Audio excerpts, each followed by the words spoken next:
நிறைந்ததே என் ஆவல் பூமியில். ஆண்டவருடைய பிள்ளைகள் முக்கியமா செலிப்ரேட் பண்ற ஒரு 3 பண்டிகை. ஆமென். ஒன்று கிறிஸ்மஸ், இன்னொன்று நியூ இயர், அடுத்து ஈஸ்டர். ஏன்னா இதுதான் நமக்கு ஃபெஸ்டிவல். ஆமென். குட் ஃப்ரைடே விட, கிறிஸ்மஸை விட, அடுத்து நியூ இயரை விட நமக்கு செலிப்ரேட் பண்ண வேண்டிய ஒரு பண்டிகை என்னன்னா இந்த ஈஸ்டர் பண்டிகை தான். ஆமென். ஏன் ஈஸ்டர் அவ்வளவு முக்கியமானது அப்படின்னா, எல்லாரும் பிறந்த மாதிரி ஒருத்தர் பிறந்தாருங்க, எல்லாரும் வாழ்ந்த மாதிரி வாழ்ந்தாருங்க, அவர் காணாம போயிட்டாருங்க, அல்லது ஏதோ புனிதரா மாறிட்டாங்க அப்படின்னா இது எங்கேயோ ஆரம்பிச்சு எங்கேயோ முடிஞ்சிருக்கும். இந்தியாவில் கூட பாருங்க, பல மத தலைவர்கள் எழுப்பினாங்களாம், பல மதங்களை ஸ்தாபிச்சாங்களாம். புத்தர் கூட பிறந்தாராமா. எங்க பிறந்தாரு? இவங்க நேபாள் சைடு எங்க பிறந்தாரு. அப்படியே போனார், அப்படி இப்படியே போயிட்டு கடைசியா பீகார் வந்தாரு. பீகார்ல வந்த போது ஒரு மரத்துக்கடியில உட்கார்ந்த போது போதை மரத்துல அவருக்கு விஷ்டம் வந்துச்சு, ஞானம் வந்துச்சு. என்ன ஞானம்னா, இந்த ஒருத்தர் இறந்தவங்களை தூக்கிட்டு போயிருக்கிறாங்க, எல்லாம் அழுதுகிட்டே போயிருக்கிறாங்க. இப்போ மரணம் எனப்பட்டது அவ்வளவுதானா? இவங்க பார்க்கவே முடியாதா? இவங்க வாழவே முடியாதா? இனி அவங்க பேசவே முடியாதா? அவங்க இருக்கவே மாட்டாங்களா?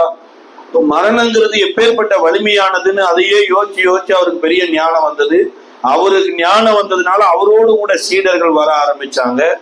இப்ப மரணமானவங்களுக்கு ஜாதி கிடையாது, மதம் கிடையாது, மொழி கிடையாது, இனம் கிடையாதுங்கிறத போதிக்க ஆரம்பிச்சாங்க. புத்தரே சொன்னார், இறைவன் எனப்பட்டவருக்கு என்ன கிடையாது? ரூபமே கிடையாதுன்னாங்க. ஆனா புத்தரவே ரூபமாக்கி கும்பிட ஆரம்பிச்சிட்டாங்க. எப்படி சொல்றது பாருங்க. மக்கள் புத்தர் என்ன சொன்னாருன்னா, சாமிக்கு என்ன கிடையாது? ரூபமே கிடையாதுன்னு இதை கடைபிடிங்கன்னு போதிச்சா, புத்தருக்கே ரூபத்தை வச்சு புத்தரவே வழிபட ஆரம்பிச்சிட்டாங்க. அது சில இடங்கள்ல கூட நடக்குது, அது நமக்கு தேவையில்லாது. இப்படி இந்தியாவில் பல காலகட்டத்துல சில தலைவர்கள் வர்றாங்க, சில புண்ணியங்களை பேசுறாங்க, வாழ்ந்தாங்க, மரித்து போயிட்டாங்க. சில பேர் வாழ்ந்தாங்களா மரிச்சாங்களானே தெரியல. இதிகாசத்துல சில பேரை உருவாக்கிட்டாங்க. அப்படியே இங்க இருந்து மலையை தூக்கிட்டு ஒருத்தர் போனாரு, அப்படியே கடல்ல ரோடு போட்டு ஒருத்தர் போனாரு. இப்படி என்னென்னமோ கட்டுக்கதைகள் டிவி சீரியல்ல படத்தை ஓட்டி நமக்குள்ள கொண்டு வந்து திணிச்சு அதுக்காக நம்ம என்ன பண்றது, போராடுறது, அப்படி சில காரியங்கள்லாம் சொன்னாங்க. ஆனா இன்றைக்கல்ல என்றைக்குமே வரும் தலைமுறையினர்களுக்கும் மாறாத ஒரு ஹிஸ்டரி இருக்குன்னா, இயேசு பிறந்ததற்கான அத்தனை அடையாளமும் இருக்குது. ஆமென். இயேசு 33.5 வருடம் தான் வாழ்ந்தாங்கிறதுக்கு அத்தனை அடையாளம் இருக்குது. இது கூட ஒருவேளை மாற்றப்பட்டிருக்கலாம். ஆனா அவர் மரித்தார் என்பது உண்மை, அவர் உயிரோடு எழுந்து விட்டார் என்பதற்கு அடையாளமா இன்றைக்கு எருசலேம்ல இயேசுவை வைத்திருந்த கல்லறை திறந்தே இருக்குதாம். அல்லேலூயா. அங்க கல்லறை திறந்தது எதுக்குன்னா, கல்லறைக்குரியவர்கள் நீங்களும் நான் அல்ல, கர்த்தருக்குரியவர்கள். கல்லறையே கர்த்தர் மாத்திட்டாரு என்பதற்கு அடையாளமாகத்தான் ஈஸ்டர் பண்டிகை நீங்களும் நானும் சந்தோஷமா செலிப்ரேட் பண்ணணும். அல்லேலூயா. இயேசு பிறந்த பண்டிகையை விட இயேசு உயிர்த்தெழுந்த பண்டிகை தான் உங்களுக்கு எனக்கு மிகப்பெரிய ஆசீர்வாதமே. சில பேர் ஹீரோக்களை தேடி ஓடுவாங்க பாருங்க, அவங்கள ஹீரோவாக்கி இவங்க அதை தேடி ஓடி அவங்கள பெருசா பார்ப்பாங்க. ஆனா இயேசுதான் நம்மளையும் ஹீரோவாக்கும்படியாய் தேடி ஓடி வந்தவர். ஆமே. அநேக நேரங்களில நம்மளை ஹீரோவாக்குறதுக்கு முயற்சிக்கிறார் ஆண்டுங்கிறன்னு நினைக்கிறது கிடையாது. இந்த நாள்ல கூட முக்கியமா அதை மையப்படுத்தித்தான் இந்த ஒரு சில வசனங்களை நாம் தியானித்து ஜெபிக்க இருக்கிறோம். எடுத்தவங்க வாசிக்கலாம். ரோமருக்கு எழுதின நிருபம் 8ஆம் அதிகாரம் 11வது வசனத்தை வாசிக்கலாமே. ரோமருக்கு எழுதின நிருபம் 8ஆம் அதிகாரம் 11வது வசனம். 215வது பக்கத்துல புதிய ஏற்பாடுல இருக்குது. அன்றியும் இயேசுவை மரித்தோரிலிருந்து எழுப்பினவருடைய ஆவி உங்களில் வாசமாயிருந்தால், கிறிஸ்துவை மரித்தோரிலிருந்து எழுப்பினவர் உங்களில் வாசமாயிருக்கிற தம்முடைய ஆவியினாலே சாவுக்கு ஏதுவான உங்கள் சரீரங்களை உயிர்ப்பிப்பார். இப்ப இயேசு மரித்தது மாத்திரமல்ல, மரித்தோரிலிருந்து எழும்பினாராமா. அவர் எழுப்பினது யார் அவரை எழுப்பினார் அப்படின்னா வேத சொல்றது கிறிஸ்துவை மரித்தோரில் இருந்து எழுப்பினருடைய ஆவி. அப்ப நீங்களும் நானும் தேவன் தன்னுடைய சாயலாய் படைத்திருக்கிறார், தன்னுடைய ரூபத்தின்படி படைத்திருக்கிறார்னா உங்களுக்கு எனக்கு என்ன கிடையாது? மரணமே. சார் தேவனுக்கு மரணமே இல்லைன்னா தேவ சாயலாய் படைக்கப்பட்ட மனுஷனுக்கும் மரணமே இல்லை. அப்ப மரணமே இல்லாத ஒரு மனுஷனுடைய வாழ்க்கை எப்படி இருக்கும், அல்லது தேவ சாயலாய் வாழ்ந்த மனுஷனுடைய வாழ்க்கை எப்படி இருக்குன்னு ஆதியாகமம் 2வது அதிகாரத்தை நீங்க வீட்டுல போய் நல்லா வாசிங்க. அதுல அந்த மனிதனுக்கு கொடுக்கப்பட்டிருக்கிற அநேக ஆசீர்வாதங்கள் இருக்குது. அதுல உங்களிடத்துல ஒரு 6 ஆசீர்வாதத்தை நான் சொல்றேன். முதலாவது, அவன் தேவனுடைய கற்பனையா இருக்கிறான். ஹலோ, யாருடைய கற்பனை? தேவனுடைய கற்பனைங்கிறத காட்டிலும் அவனுக்குள்ளேயும் தேவ கற்பனை இருக்குது பாருங்க. ஆமே, உங்களுக்கு எல்லாம் கற்பனை இருக்குதா? யார் எத்தனை பேர் கற்பனையோடு? கற்பனையே இல்லைங்கிறவங்க யாராவது இருக்கிறீங்களா? நம்ம இங்க உட்கார்ந்து இருந்தாலும் சில நேரம் நம்மளுடைய கற்பனை இங்க விசா இல்லாமலே அமெரிக்காவுக்கு போயிட்டு வரும் பாருங்க. நமக்கெல்லாம் கற்பனை இருக்குது. சில நேரம் எதையோ ஒண்ண பார்த்தோம்னா ஒரு கற்பனை நமக்குள்ள வருது. நாம கற்பனையில நிறைய உண்டாகுது. ஆனா ஏதேன் தோட்டத்துல இந்த மனுஷன் இப்படி இருக்கணும், இந்த மனுஷன் என்ன மாதிரியே இருக்கணும்னு விரும்புறது அந்த மனுஷன் அல்ல, அந்த மனுஷனை படைப்போமாக என்ற தேவனுடைய கற்பனை. ஆமே, யோசிச்சு பாருங்க, நீங்க தேவனுடைய கற்பனையா இருக்கிறீங்கன்னா நீங்க உங்களை பொறுத்து கவலைப்படுவீங்களா? சில நேரம் நான் என் கற்பனையில போகும்போதுதான் நான் அநேக வேதனைகளை எனக்கு நானே உண்டாக்குறேன். நான் அழகாவே இல்லை பிரதர், எல்லாம் அழகா இருக்கிறாங்க. இது யாரோட கற்பனை? பேச மாட்டீங்க. எல்லாம் அழகா இருக்கிறாங்க பிரதர், நான் அழகாவே இல்லை. சரி, நான் உங்கள்ட்ட கேட்கிறேன், இந்த ஆலயத்துல எது அழகா இருக்கு?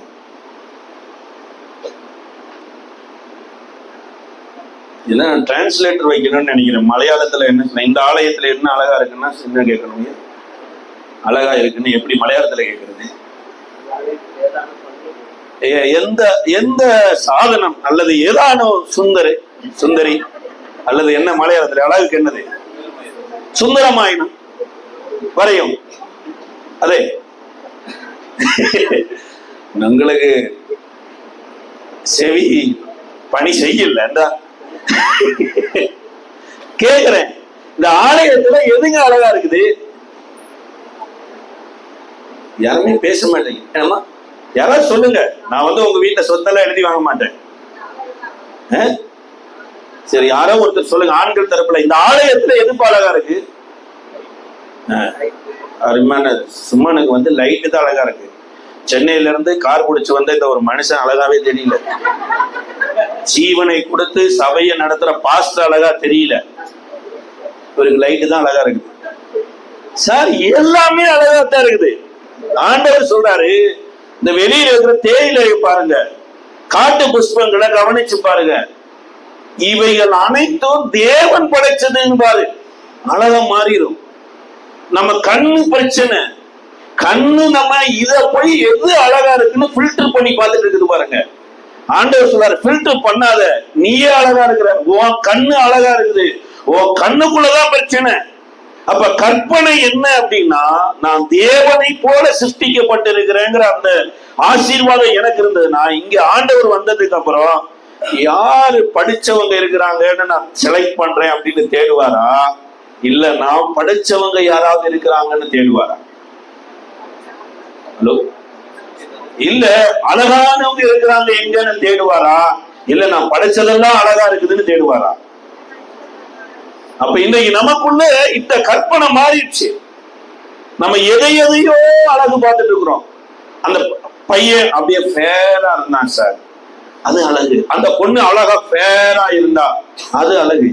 ஆண்டவர் சொல்றாரு, அது அழகு அழகு இல்லைங்கிறது வெளியில ஓ கற்பனை.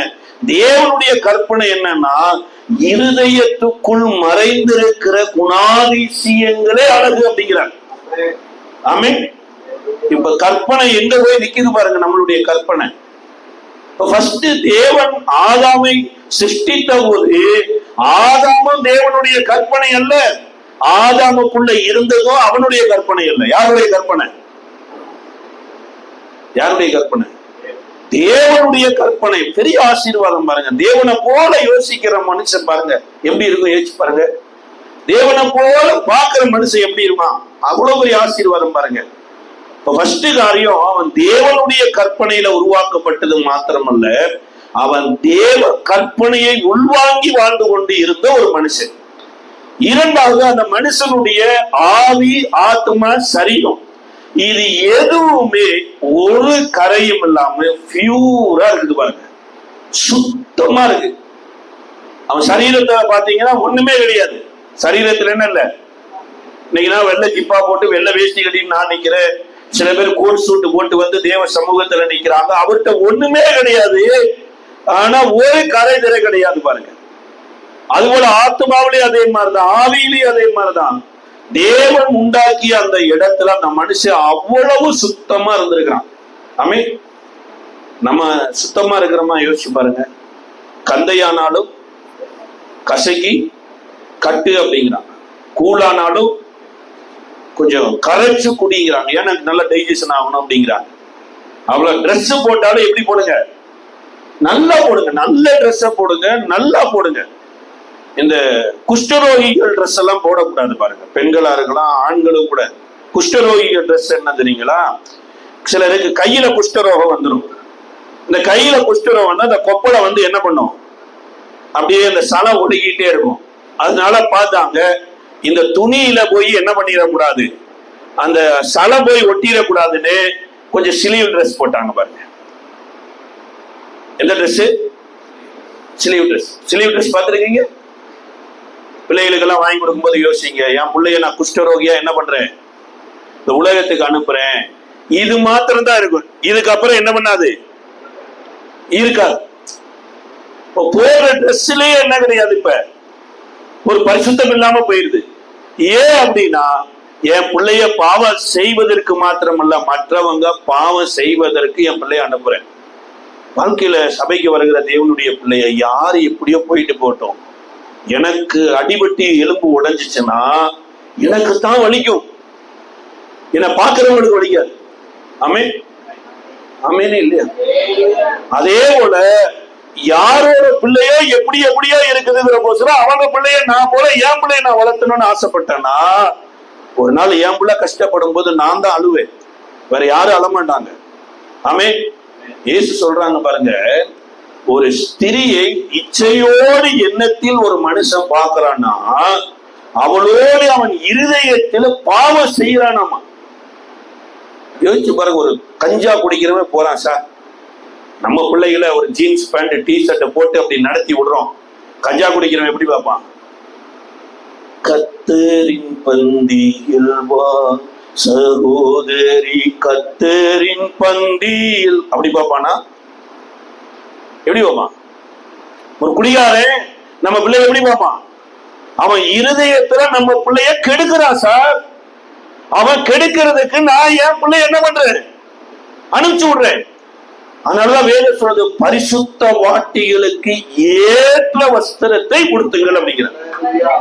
ஆமே, நான் உடுத்துறது எல்லாமே பரிசுத்தம் இல்லைங்க, கர்த்தர் கொடுக்கிறார் பரிசுத்த வாட்டிகளுக்கு ஏற்ற வஸ்திரம். இப்ப அந்த முதல் மனுஷனுக்குள்ள பாருங்க, சரீரம் அவ்வளவு மகிமையா இருந்தது, அவ்வளவு ஆசீர்வாதமா இருந்திருக்கிறான். மூன்றாவது காரியம், தேவனோடு நடந்தா பாருங்க. நம்ம கூட ஆண்டவர் நடப்பார். ஆமே, ஆமேனா இல்லையா? நீங்க வீட்டுல போய் வாசிங்க, ஆதாம் வந்து 938 வருஷமா என்னமோ உயிர் வாழ்ந்திருக்கிறார். எத்தனை வருஷம் உயிர் வாழ்ந்திருக்கிறாரு? 938 வருஷம். இந்த 938 வருஷம் அவர் என்ன பண்ணிட்டு இருந்தாருன்னா, ஆண்டவரை பத்தியே தான் பேசிட்டு இருந்திருக்கிறார். என்ன பேசினாரோ தெரியல, ஆனா பேசிக்கிட்டே இருந்திருக்கிறார். ஒரு 7வது தலைமுறையில தான் ஏனோக்குன்னு ஒருத்தர் வர்றார். இந்த ஏனோக்குகிட்டையும் இவர் பேசியிருக்கிறார், கர்த்தர் ரொம்ப நல்லவரு அல்லது கர்த்தர் ரொம்ப மோசமானவரு, எல்லாத்தையும் கர்த்தரை பத்தி பேசும்போது இந்த 6 தலைமுறையும் ஏனோ தானோனே கேட்டுட்டு இருந்தது பாருங்க. இந்த 7வது தலைமுறையில வந்த ஏனோக்கு ஆதாமின் இடத்துல கொஞ்சம் விவரமா கேட்கிறான், கர்த்தர் நல்லவரா, எவ்வளவு நல்லவரு, ஏன் அப்படி நல்லவர் தோட்டத்தை விட்டு துரத்தினாரு, தோட்டத்தை விட்டு துரத்தின ஒரு நல்லவரா கெட்டவரா? ஹலோ, தோட்டத்தை விட்டு துரத்தனவர் நல்லவரா கெட்டவரா? நல்லவரா இருக்க முடியாது. எல்லாருக்கும் அதான் தோணுது, கஷ்டப்படுத்திட்டாரு. ஆனா தோட்டத்தை விட்டு துரத்துறதுக்கு முன்னாடி ஆண்டவர் என்ன சொன்னார் தெரியுமா? நீ வேர்வை சிந்திதான் உன் பலனை புசிப்பாய்னு சொன்னாரு. அப்ப ஏதேன் தோட்டம் ஃபுல்லா ஏசி காலு. ஏதேன் தோட்டம் எப்படி காலு? ஃபுல் ஏசி, பகல்ல ஏசி, நைட்ல ஏசி. நம்ம இந்த மூணார் பகுதியாவதும் ஒரு 6 மாசம் ஏசி, 6 மாசம் ஆஃப் ஏசி, அப்படித்தானே? நைட்ல மாத்திரம் குளிர். அது மே மாசம் வந்தா வெயில் சுட்டெரிக்குதுங்கிறாங்க பாருங்க. ஆனா ஏதேன் தோட்டம் டோட்டலாவே ஏசி, ஃபுல்லா ஃப்ரூட்ஸ். அது எப்பேற்பட்ட இந்த உலகத்துல இன்றைக்கெல்லாம் அந்த கனிகளை பார்க்க முடியும். அவ்வளவு கனிகள் ஏராளம் தாராளம். நடந்து போற ரோடு அவ்வளவு சுத்தமா இருந்திருக்குது. சில காத்து வாங்கினா தங்க காத்த வாங்கலாமாங்க. என்ன காத்து வாங்கலாம்? நீங்க தங்கத்தை மோந்து கூட பார்க்க முடியாத நிலைமையில இருந்தா கூட ஆதாமை கர்த்தர் படைச்சு வச்ச அந்த தோட்டத்துல பொன் விளைந்ததாமா. என்ன விளைஞ்சது? ஏலக்காய் விளையிற மாதிரி. அங்க போனா அந்த செடியில போயிட்டு வந்தா என்ன நினைக்கும்? தங்க செடி நிக்கு சார். தங்க செடியில காத்தாடும் போது அந்த காத்து சுவாசிக்க முடியும். இப்படி தேவனும் ஆதாமும் ஏதேன் தோட்டத்துல நடந்திருக்கிறாங்க பாருங்க. அப்பேற்பட்ட ஒரு அற்புதமான படைப்புல தேவன் அங்க வச்சிருந்திருக்கிறார். அப்ப நம்ம இன்னைக்கு கர்த்தரை பாக்குறோமானா நம்ம பார்க்கல, ஏன்னா நம்மளுடைய கண்கள்ல பார்க்க முடியல.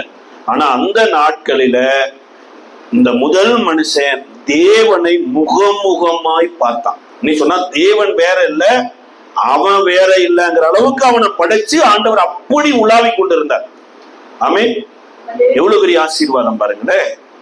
அடுத்து இவன் தேவனை போலவே வாழ்ந்தான். நம்ம யார் மாதிரி நம்ம வாழ்ந்துட்டு இருக்கிறோம்?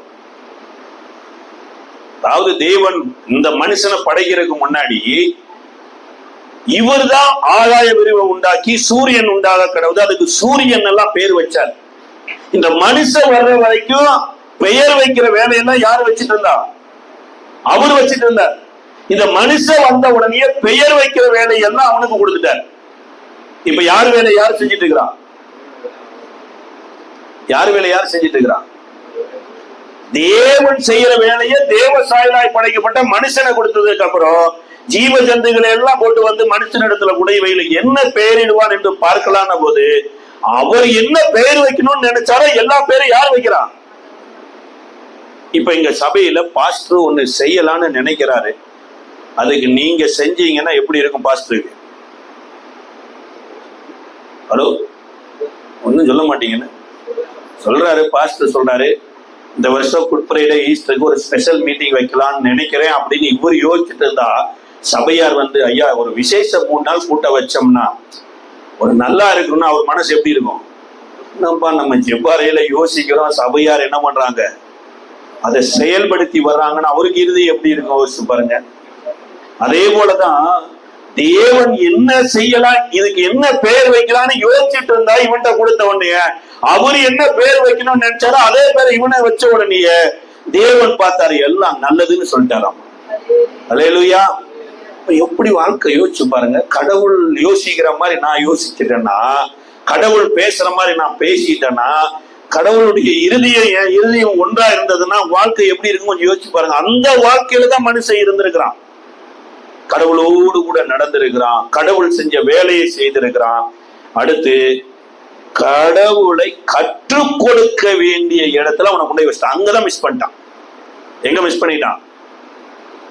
நீ அனுபவிக்கிற இந்த கர்த்தரை நீ உனக்கு அடுத்து வருகிறவர்களுக்கு கற்றுக் கொடுக்காம போயிட்டோன்னு வச்சுங்களேன், அது பெரிய ஆபத்துல போய் முடிஞ்சிடும்.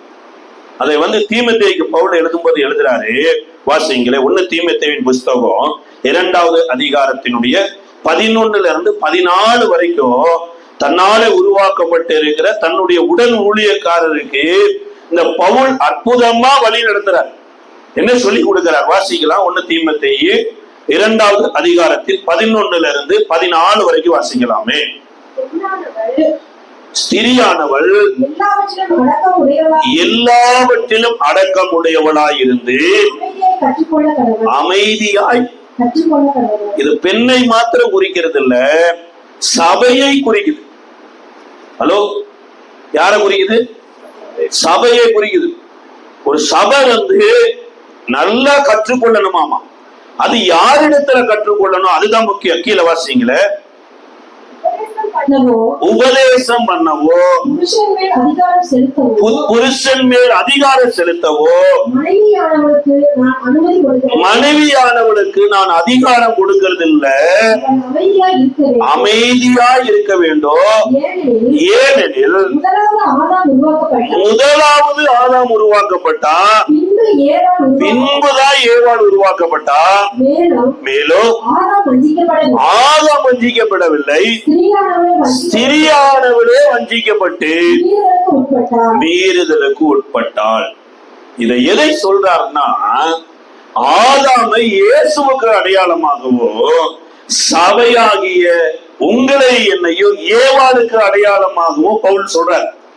நீங்களும் நானும் யாரு மேல அதிகாரம் செலுத்தக்கூடாது. புருஷன் நம்ம புருஷன் யாரு? சபைக்கு வீட்டுக்காரர் யாரு? மனவாளன் யாரு? இயேசுதான். இயேசுவுக்கு நாம ரூல் கொடுக்க கூடாது, இயேசுவின் இடத்துல போய் கற்றுக்கொள்ளணுமாமா. இதைத்தான் இயேசுவே சொல்றாங்க. மத்தேயு எழுதின சுவிசேஷ புஸ்தகம் 11வது அதிகாரத்துல, வருத்தப்பட்டு பார சுமக்கிறவர்களே நீங்கள் எல்லோரும் என்னிடத்துல வாருங்க, நான் உங்களுக்கு இளைப்பாறுதல் தருகிறேன். அதோட முடிக்காதபடிக்கு அடுத்த வசனத்துல சொல்லும் போது சொல்றாரு, நான் மனத்தாழ்மையும் சாந்தமுமாய் இருக்கிறேன், என் நுகத்தை ஏற்றுக்கொண்டு என்னிடத்தில் கற்றுக்கொள்ளுங்கள், அப்பொழுது உங்கள் ஆத்மாவுக்கு இளைப்பாறுதல் கிடைக்கும். இந்த பைபிள்ல எத்தனையோ பரிசுத்தவான்கள் லிஸ்ட்ல வர்றாங்க. ஆனா எல்லோரிடத்திலும் கற்றுக்கொள்ள முடியாத ஒரு பாடத்தை இயேசுவின் இடத்துல கற்றுக்கொள்ள முடியும். இயேசு கற்றுக் கொடுப்பார் பாருங்க. ஆமென், ஆமென், ஆமென். சிறு பிள்ளைகளுக்கும் கற்றுக் கொடுப்பாரு, பெரியவங்களுக்கும் கற்றுக் கொடுப்பாரு, பெண்களுக்கும் கற்றுக் கொடுப்பாரு, ஆண்களுக்கும் கற்றுக் கொடுப்பாரு. ஆனா அவரிடத்துல நம்ம கற்றுக்கொள்ளுவதற்கு பதிலாக யாரிடத்திலேயே போய் கற்றுக்கொண்டுட்டோம்னா நாம அவர் மேல அதிகாரம் செலுத்துகிறவர்களா மாறிடுவோமாமா. அந்த இடத்துக்கு போயிடக்கூடாது. இதை நம்ம என்ன நினைச்சுக்கிறோம்னா, கணவன் மனைவி பத்தி சொல்லிட்டு இருக்கிறாரு தீமோத்தேயுக்கு பவுல். அதனால மனைவி எல்லாம் என்ன பண்ணக்கூடாது, பெண்கள்லாம் பிரசங்கம் பண்ணக்கூடாது, பெண்கள்லாம் பாட்டு பாடக்கூடாது அப்படிங்கிற மாதிரி நினைக்கிற. கிடையவே கிடையாது. ஏன்னா பவுலனுடைய ஊழியத்துல உதவி செய்த எத்தனையோ ஸ்திரீகள் இருந்திருக்கிறாங்க. மரியாளின் வீட்டுல ஒரு பிரேயர் மீட்டிங் நடந்திருக்குது. மரியாளே உங்களை வாழ்த்துறார் என்று ரோமர்ல எழுதுறார். அல்லேலூயா. முக்கியமான விஷயம் என்னன்னா, ஆதாமின் இடத்துல கற்றுக்கொள்ள வேண்டிய ஸ்திரியாகிய ஏவாள் எங்க போயிட்டாங்க? எங்க போய் கத்துக்கிட்டாங்க? நீங்க அதே ஆதியாகமம் 3வது அதிகாரத்தை வாசிங்க. 3ஆம் அதிகாரத்தினுடைய 1வது வசனத்துல, தன்னுடைய சாயலாய் படைக்கப்பட்டு தனக்காக இந்த உலகத்துல வைத்து இவரோட மேக் பண்ணிரு, இவருக்குத்தான் அவனுடைய ஏற்ற துணையா ஏற்படுத்தினேன் என்று இந்த அம்மாவை பிடிச்சு கொண்டது யார கை பிடிச்சு கொடுத்தாரு? ஹலோ, ஃபர்ஸ்ட் கல்யாணம் எங்க நடந்துச்சு? ஏதேன் தோட்டத்துல நடந்தது. யாருக்கு யாருக்கும் கல்யாணம்? ஒரு ஆணுக்கும் ஒரு பெண்ணுக்கும். ஆதாமுக்கு ஏவாள் கல்யாணத்தை நடத்தி வச்சது யாரு? அல்ல, உங்க கல்யாணத்தை யாரு நடத்தி வச்சா? கல்யாணம் முடிச்சவங்க எல்லாம் கரங்களை வைத்து அலையில வச்சிருங்க. அல்லேலூயா. நான் கேக்குற, உங்க கல்யாணத்தை யாரு நடத்தி வச்சா? தெரியவே இல்லையே. உங்க கல்யாணத்தை சர்ச்சில் நடத்தி வச்சிருக்கலாம். ஆனா ஞானஸ்தானத்தோடு கூட ஒரு திருமண உறவுக்குள்ள கல்யாணத்தை நடத்தி வைத்த கர்த்தர் அவர். ஆமென். மணவாளனோடு கூட சேர்ந்து வாழணும்னு கட்டி கொடுத்திருக்கிறாரு. மணவாளன் இடத்துல போய் கற்றுக்கொள்ளணும் பாருங்க. ஆனா இந்த அம்மா மணவாளன் இடத்துல கற்றுக்கொள்ளாம எங்க போயிட்டாங்க? அந்த தோட்டத்துல தேவனால் படைக்கப்பட்டதுதான் சர்ப்பமும். சாத்தான் எதையுமே படைக்கல. சர்ப்பத்தின் இடத்துல போய் சாத்தான் அழகா இந்த அம்மாவை வஞ்சனையில நடத்தி சர்ப்பத்தின் இடத்துல சொல்லும் போது சர்ப்பம் அழகா இந்த அம்மாவை வஞ்சித்து ஏமாத்திருச்சு. அது எப்படி விசாரித்ததாமா? தோட்டத்தில் இருக்கிற சகல விருட்சத்தின் கனியும் புசிக்க வேண்டாம் என்று தேவன் சொன்னது உண்டோ என்றது. உடனே இந்த அம்மா என்ன சொல்லிட்டாங்க? அந்த வசனத்தை வாசிங்க. ஆதியாகம புஸ்தகத்தினுடைய 3ஆம் அதிகாரத்தினுடைய 2-3 வசனத்தை வாசிக்கலாமே. ஸ்திரீ சர்ப்பத்தை நோக்கி தோட்டத்தில் உள்ள விருட்சங்களின் கனிகளை புசிக்கலாம், ஆனாலும் தோட்டத்தின் நடுவில் இருக்கிற விருட்சத்தின் கனியை குறித்து தேவன் நீங்கள் சாகாதபடிக்கு அதை புசிக்கவும் அதை தொடவும் வேண்டாம் என்று சொன்னார். பக்கத்துல கையை பிடிச்சு சொல்லுங்க. பக்கத்துல கையை பிடிச்சு, சிஸ்டர், பிரதர், உள்ளதுன்னு சொல்லுங்க, இல்லாததுன்னு சொல்லாது. கூட்டுறதோ கழிக்கிறதோ கர்த்தரிடத்துல செல்லாது. அல்லேலூயா. இது பெரிய ஆபத்து. ஆண்டவர் தொட வேண்டாம்னு சொன்னாரா? ஹலோ, தோட்டத்தில் இருக்கிற சகல விருட்சத்தின் கனியும் புசிக்கலாம், நன்மை தீமை அறியத்தக்க விருட்சத்தின் கனியை புசிக்கும் நாளில் தான் சாகவே சாவாயினாரு. தொட வேண்டாம்னு சொன்னாரா? தோட்டத்துல பண்படுத்தணும், காக்கணும்னா கட்டாயம் என்ன பண்ணணும்? கனிய. நீங்க உங்க வீட்டுல ஃப்ரிட்ஜை தொடாமலே வீட்டை கூட்டிடுவீங்க. சில பேருக்கு அப்படி ஒரு ஆசீர்வாதம். கட்டில தொடாமலே வீட்டை சுத்தப்படுத்துவாங்க பாருங்க. ஏன்னா கட்டிலுக்கு கீழே கூட்டிட்டோம்னா என்ன ஆயிரும்? வீடு பரிசுத்தம் இருக்கிறது. அதனால அப்படி மேலோட்டமாவே கூட்டுறவங்க இருக்கிறாங்க. அப்படியெல்லாம் ஏதேன் தோட்டத்துல ஆண்டவர் அந்த அண்டர் கிரவுண்ட் வரைக்கும் போயிட்டு வா, எல்லா மரத்தையும் தொட, ஒண்ணுமே இல்லை. ஆனா புசிக்கும் நாள்லதான் என்ன பண்ணுவேன்? சாகவே சாவாயினாங்க. ஆனா இங்க அம்மா என்ன பண்றாங்க? புசிக்கும் நாளுங்கிறதோட ஆட் பண்ணி தொடவும் வேண்டாம்னு சொல்லிட்டாருன்னு போது, இந்த தப்பு யாரு பண்ணினது?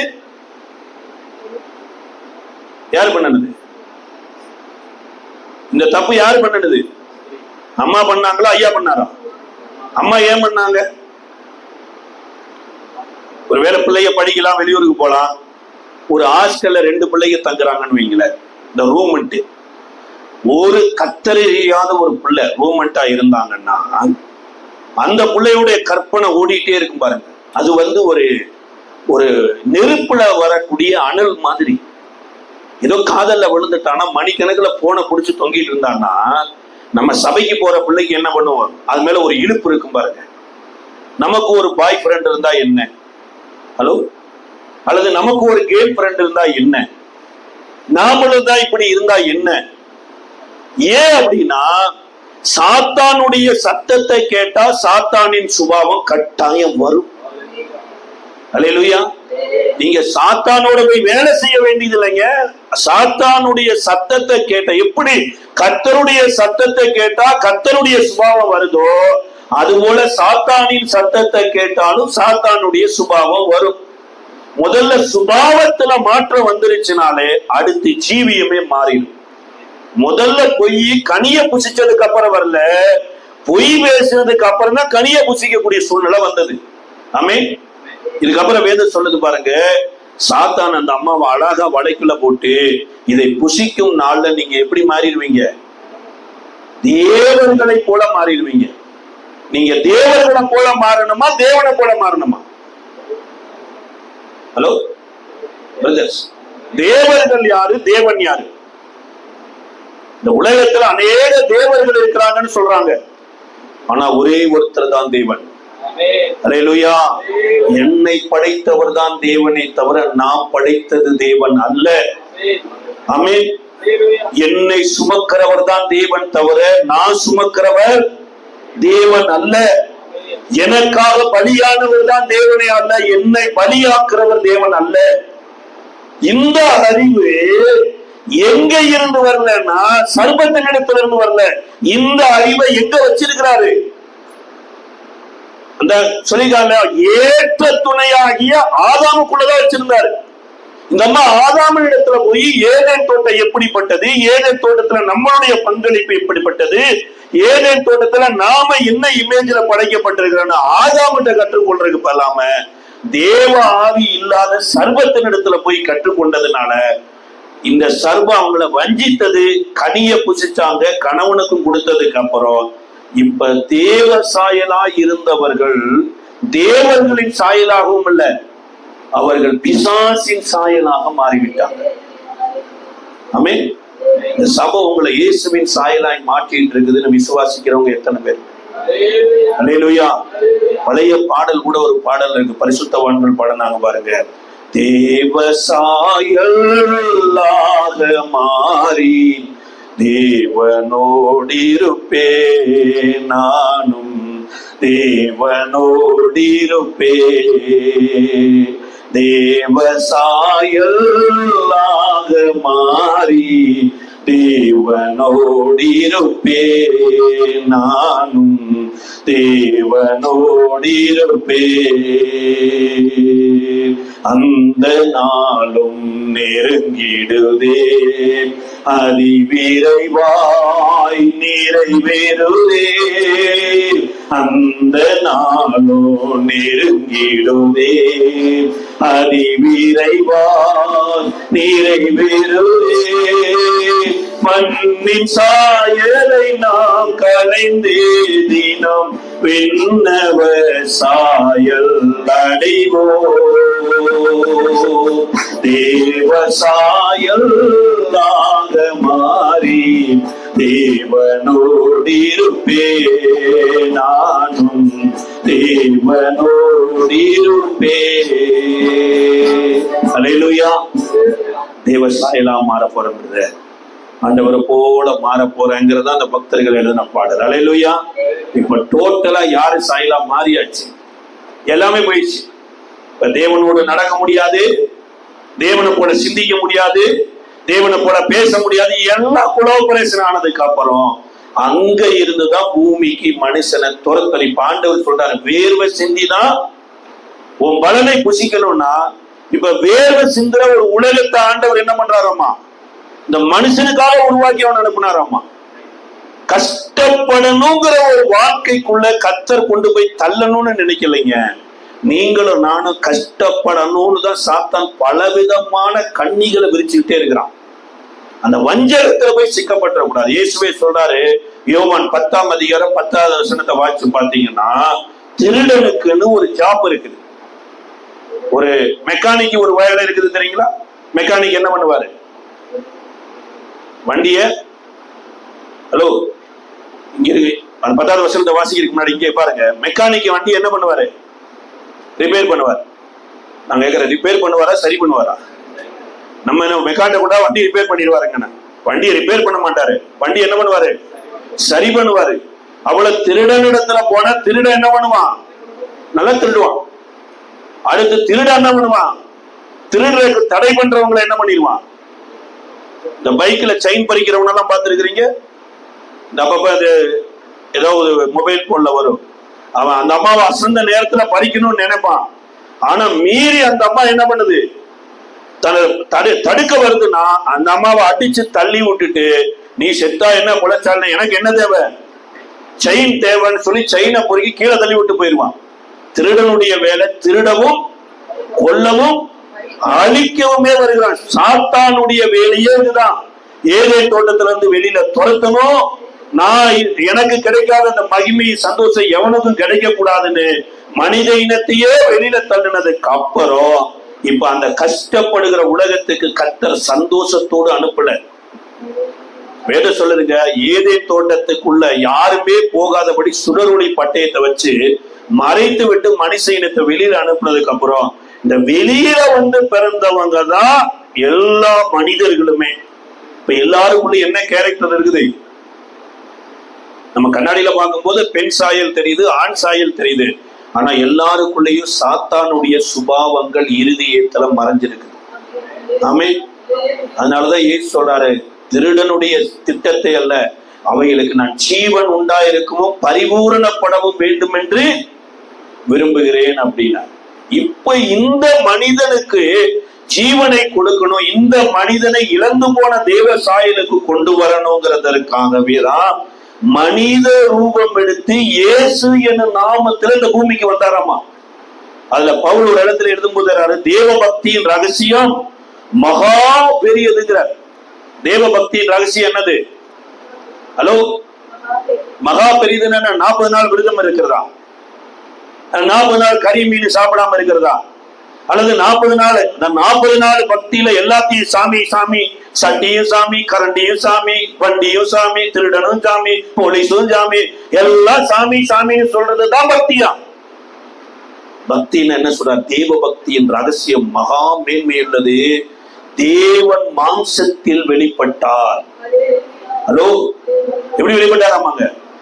மனுஷ சரீரத்துல இயேசு என்னும் நாமத்துல வெளிப்பட்டாராமா. இதுதான் தேவ பக்தியாமா. ஒரு மனிதன் எப்படி தேவனுக்கு பிரியமா வாழ முடியுங்கிற ஒரு பர்ஃபெக்டான 100% மனுஷனாகவும் வாழ்ந்தாரு, 100% தேவனாகவும் வாழ்ந்தார். பாருங்க, மனுஷனா வாழ்ந்ததுனால மனுஷனுக்கு தென்பட்டாரு, தேவனாய் வாழ்ந்ததுனால தேவதூதர்களுக்கு தென்பட்டாராமா. இப்பேற்பட்ட இயேசு அவர் மாத்திரம் தேவசாயலா இருக்கிறது சித்தம் இல்லாததுனாலதான் இன்னைக்கு உங்களுக்கு எனக்கும் தேவசாயலை கொடுக்க வந்திருக்கிறார். ஆமென், அல்லேலூயா. இந்த 100 ரூபாய் நோட்டு ஒரிஜினலா டூப்ளிகேட்டா? ஹலோ, இந்த 100 ரூபாய் நோட்டு ஒரிஜினலா டூப்ளிகேட்டா? என் கையில இருக்கும்போது சொல்றீங்க பரவாயில்ல, பாஸ்டர் எல்லாம் டூப்ளிகேட் வச்சிருக்க மாட்டாருன்னு. ஆனா இதை பார்க்கணும், கிட்டத்துல போய் ஒரிஜினலுக்கான சில விஷயங்கள்லாம் இருக்கு. இதுல ஒருவேளை ஒரு பக்கத்துல இப்படி 100 ரூபாய் இந்த சிம்பிள் போட்டு, இந்த சைடுல சில தலைவர்கள் அல்லது கிரிக்கெட் பிளேயர்ஸ் படம் எல்லாம் போட்டு கூட வருது. இப்ப 100 ரூபாய் நோட்டு வருதா இல்லைங்களா? வருதா இல்லையா? அப்ப இந்த சைடு டூப்ளிகேட் இருந்துச்சுன்னா, வேற யாரோ படம் அடிச்சுன்னா இது செல்லுமா? செல்லாது. அப்ப கிறிஸ்துவை மரித்தோரில் இருந்து எழுப்பினவருடைய ஆவி அவரை எழுப்பி இருக்குது. ஆனா பவுல் என்ன சொல்றாருன்னா, அவரை மாத்திர எழுப்பல, சாவுக்கு ஏதுவான நம்மளுடைய சரீரங்களே என்ன பண்ணுவாரமா? எழுப்புவார் அப்படிங்கிறார். இப்ப நானும் பரலோகத்துக்குரியவனாய் மாற வேண்டிய அவசியம் இருக்குது. அதற்காகத்தான் இயேசு பூமியில வந்து தன்னுடைய ஜீவனை கொடுத்துட்டு போனார். ஆமென். சில நேரம் நம்ம மேல இருக்கிற ஆபத்து அல்லது நம்ம தலைமையில இருக்கிற சாபம் நாம செஞ்சதுனால வராதுங்க, யாரோ செஞ்சதுனாலதான் வந்தது. கற்ப வேதனைங்கிறது பெண்கள் அவங்கனால வந்ததா இல்ல அவங்களுக்கு மேல யாரோ ஒருத்தர் மூலமா வந்ததா?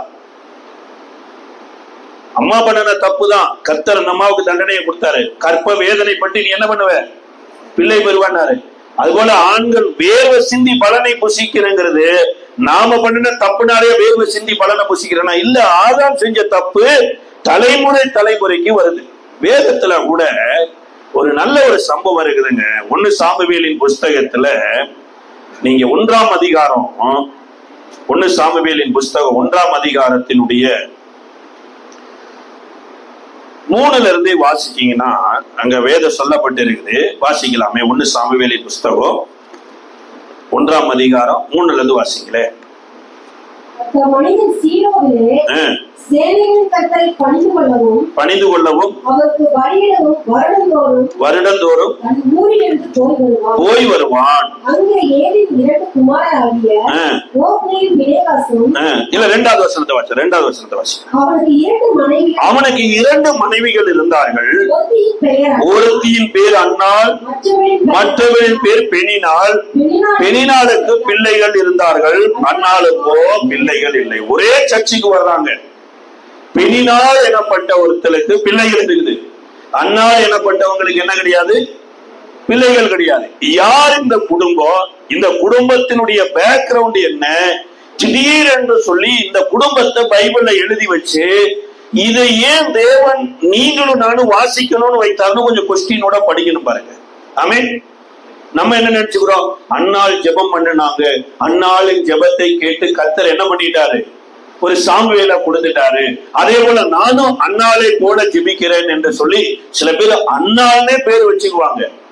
இந்த பெனினாள் அப்படின்னா என்ன மீனிங் அப்படின்னா வைரக்கல் அப்படின்னு அர்த்தமா? என்ன அர்த்தம்? வைரம், கல்லு. அன்னாள் எப்படின்னா தயவு அல்லது அருள் என்று அர்த்தம்.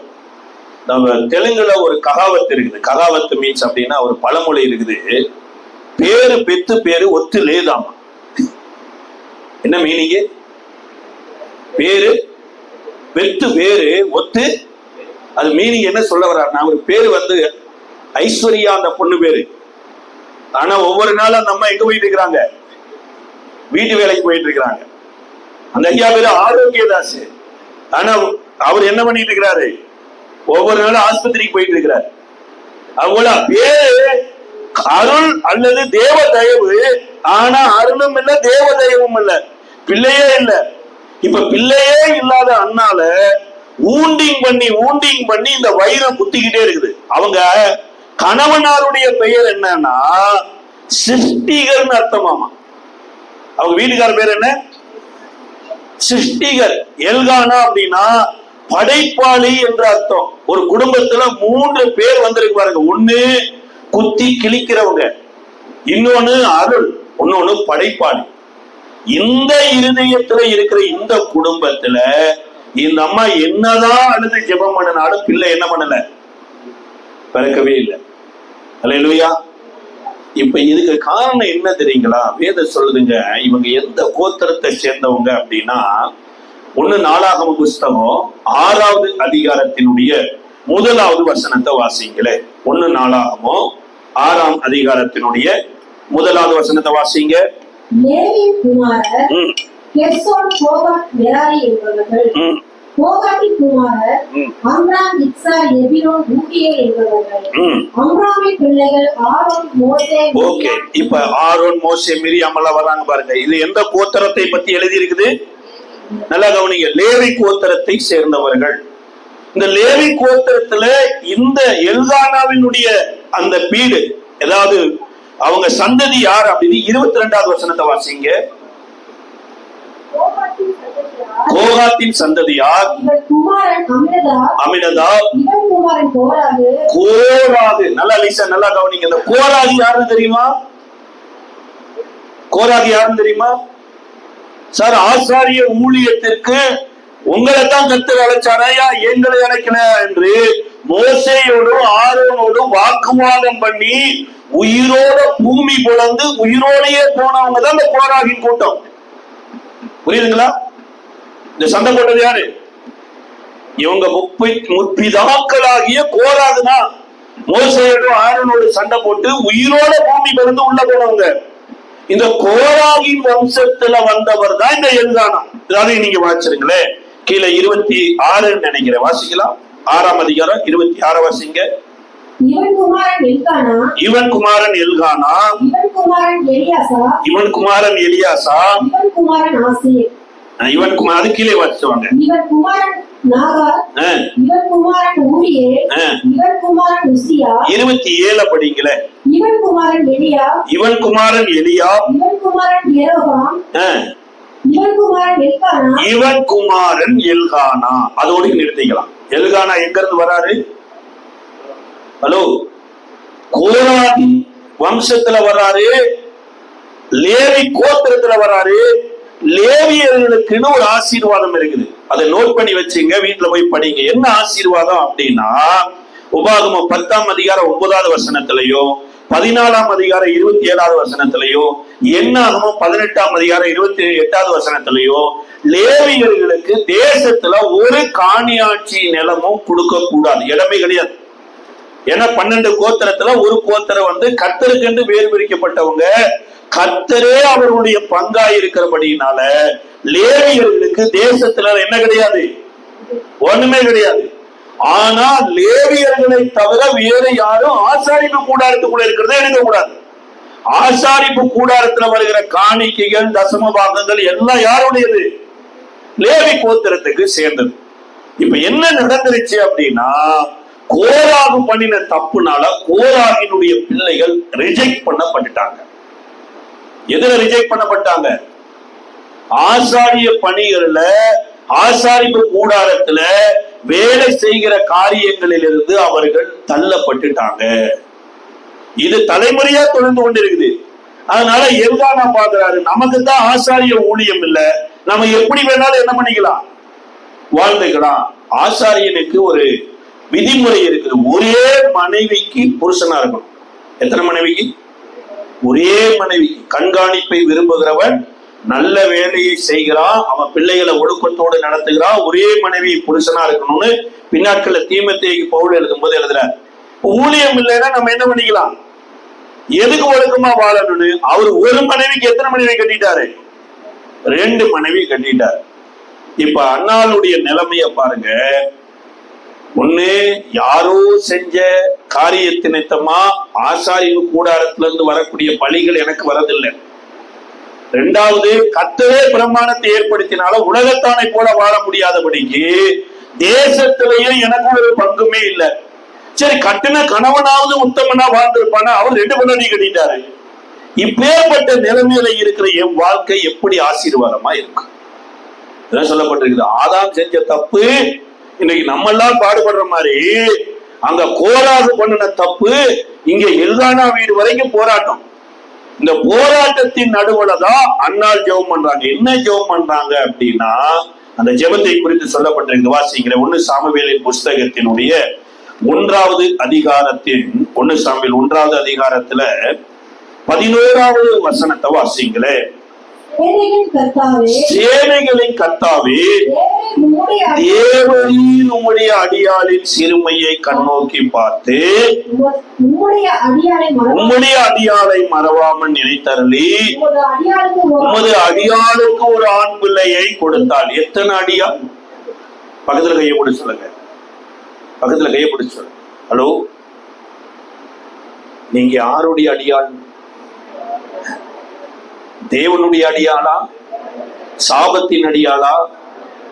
நீங்க ஜெபத்துல முதல்ல தேவனுடைய அடிமையா உங்களை ஒப்பு கொடுத்துட்டீங்கன்னா தேவன் கட்டாயம் உங்களை அடிமையா நடத்த மாட்டாரு, சுதந்திரவாளியாகத்தான் நடத்துவார். பாருங்க, இந்த அம்மா 3 தடவை சொல்றாங்க. எந்த ஒரு சாட்சியும் 3 தடவைக்கு மேல கிடையாது.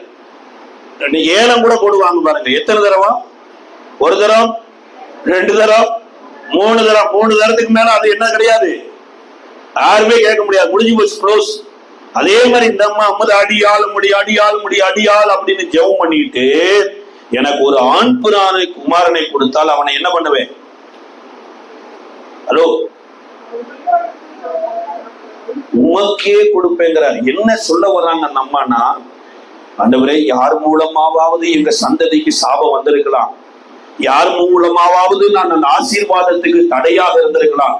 ஆனா இன்றைக்கு நான் ஒரு ஆசீர்வாதமா மாற ஆரம்பிக்கிற எனக்கு ஒரு பிள்ளைய கொடுத்தீங்கன்னா அந்த பிள்ளைய நான் மகா பரிசுத்த ஸ்தலத்துல கொண்டு வந்து விட்டு அங்க வச்சுதான் நான் அழகு பார்ப்பேன். அதுக்கு நீ எனக்கு பிள்ளை கொடுன்னு கேட்கிறேன். பிள்ளை யார்கிட்ட கேட்டிருக்கணும்?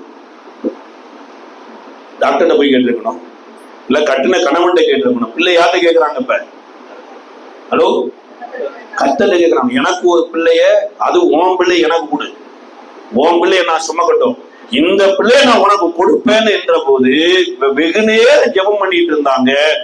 பார்த்த அங்க ஆலயத்துல இருந்த ஏழைக்கு இந்த அம்மா என்ன ஜெபம் பண்றாங்கன்னு தெரியல. ஏன்னா குடும்ப சாட்சி இல்லாத குடும்பம். அதனால அவரு பார்த்தாரு, என்னம்மா குடிச்சு போட்டு வந்து இங்க புலம்பிட்டு இருக்கிறான்னா, அவர்கிட்ட போய் அந்த அம்மா தாறுமாறா பேசலாமா, கிளேசம் உள்ள ஸ்திரீ என் இருதயத்தை ஊற்றினேன்ன போது அங்க 7 தீர்க்க தரிசனம் சொல்றாரு, நீ இஸ்ரவேலின் தேவனாகிய கர்த்தரிடத்தில் வேண்டிக் கொண்டபடியே கர்த்தர் உனக்கு கட்டளையிடுவாராக என்றார்.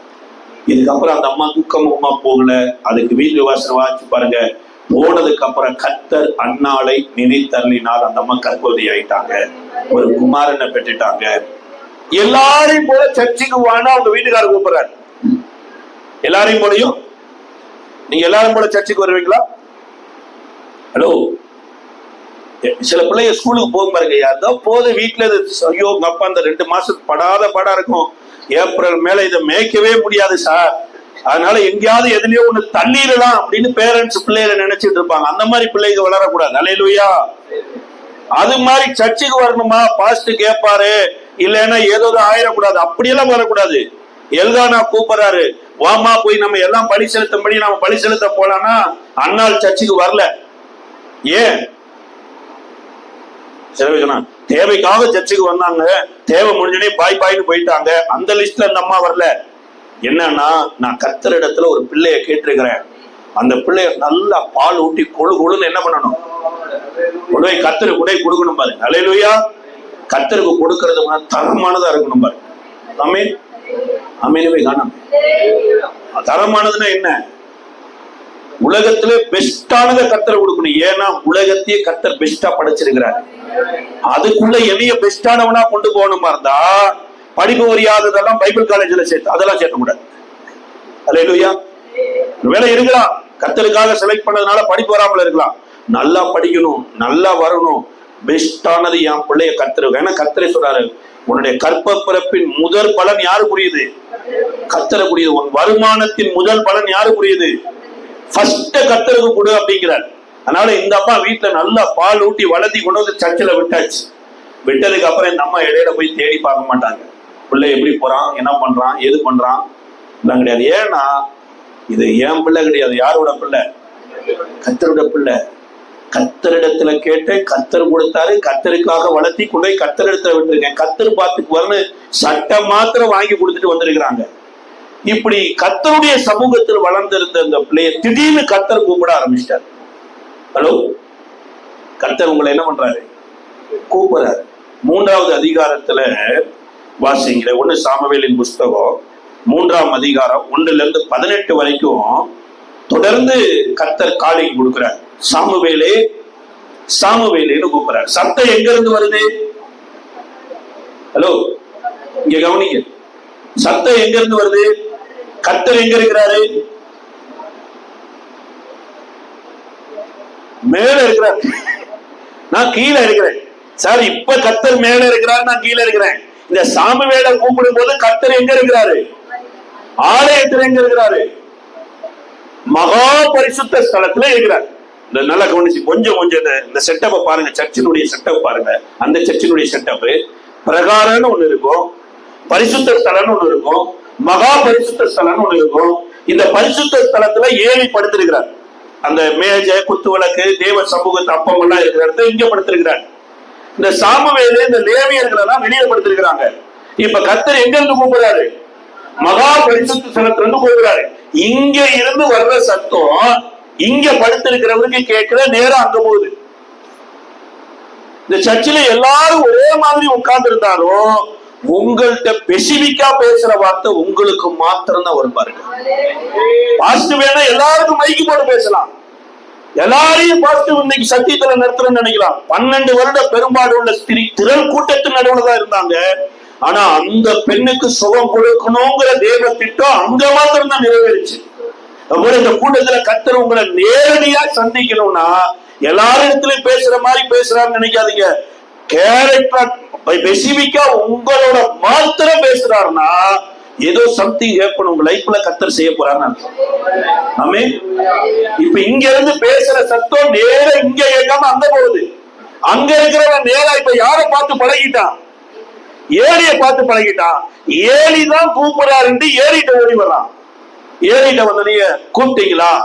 இல்ல பிள்ளையாண்டா, ஒருவேளை உனக்கு ஏதோ கனவு வந்திருக்கும், போய் படுத்துக்கிறான்ட்டார். போய் படுத்துட்டான். மறுபடியும் கர்த்தர் கூப்பிடுறாரு. 2வது இப்ப இங்கதான் வர்றான். ஹலோ ஹலோ, பக்கத்துல கையை பிடிச்சு. கர்த்தர் கூப்பிடுறது கேக்குதா? பக்கத்துல கையை பிடிச்சு சொல்லுங்க. கர்த்தர் கூப்பிடுறது கேக்குதா? இல்ல கேட்கலையா? சரி, ஏலின்னு படுத்து கேட்டோடனே அவன் மறுபடியும் ஏலி சொல்றாரு போய் படுத்துக்கோட்டார். 3வது தடவை கூப்பிடுறாரு. 3வது தடவை ஏலி சொல்றாரு, நான் கூப்பிடலப்பா, அடுத்த தடவை ஏதாவது இந்த சத்தம் கேட்டுச்சுன்னா சொல்லும், அடியே கேட்கிறேன்னு சொல்லு அப்படின்ட்டார். அதே மாதிரிதான் கர்த்தர் சொன்னாங்கன்னா, ஆண்டவரே உங்க அம்மா ஜெபம் பண்ண மாதிரி என்ன பண்ணிருங்க, ஜெபம் பண்ணிருங்க. அவங்க அம்மா என்ன ஜெபம் பண்ணாங்க? ஹலோ,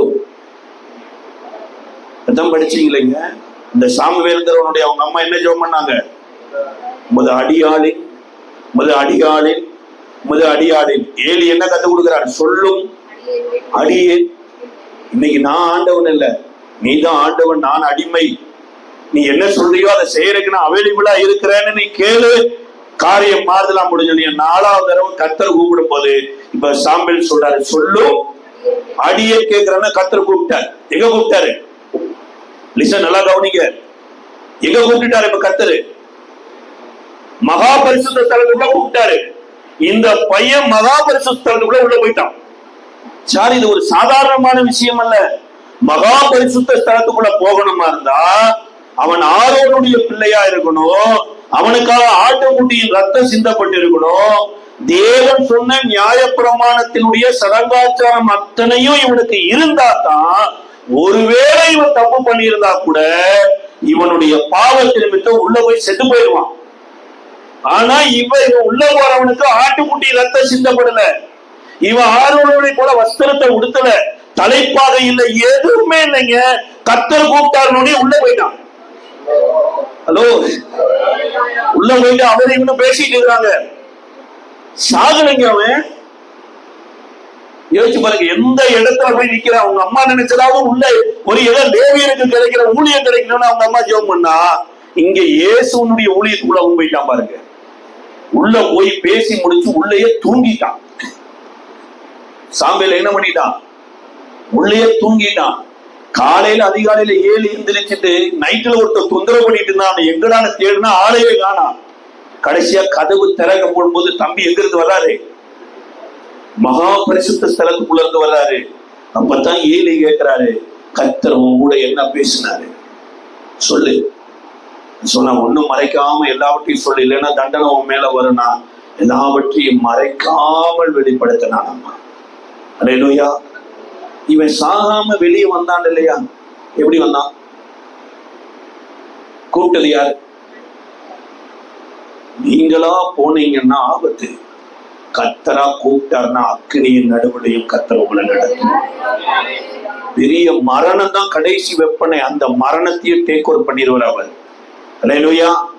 அதுக்கு காரணம் யாருன்னா, அந்த சாமுவேல் யாரோட மகன்? அண்ணாளுடைய வீட்டுக்கார பேர் என்ன? எல்கானா மகன், அப்படித்தானே? ஆனா அந்த எல்கானா மகன் பைபிள் போடல. இப்ப நீங்க வாசிங்களா, அந்த ஹிஸ்டரி படிச்சீங்க இல்லையா? அந்த இடத்துக்கு வாங்க. 1 நாளாகமத்தினுடைய 6வது அதிகாரத்தினுடைய 27வது வசனத்தை வாசிங்க. 1 நாளாகமோ 6ஆம் அதிகாரம் 27வது வசனத்தை வாசிங்க. கொஞ்சம் குயிக்கா.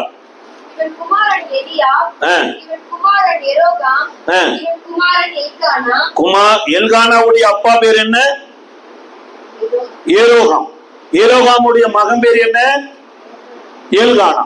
உங்க அப்பா பேர் என்ன? தகப்பன் இல்லாமலே பிறந்தீங்களா? Hello hello, Suman brother, Suman தானே? உங்க அப்பா பேர் என்ன?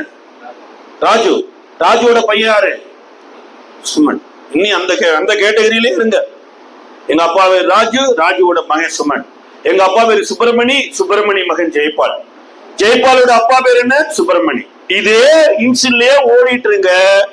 நீங்க இன்னி சாகலன்னு அர்த்தம். ஓஹோ, அப்ப தகப்பனுடைய இன்சில மாத்து. ஆமே,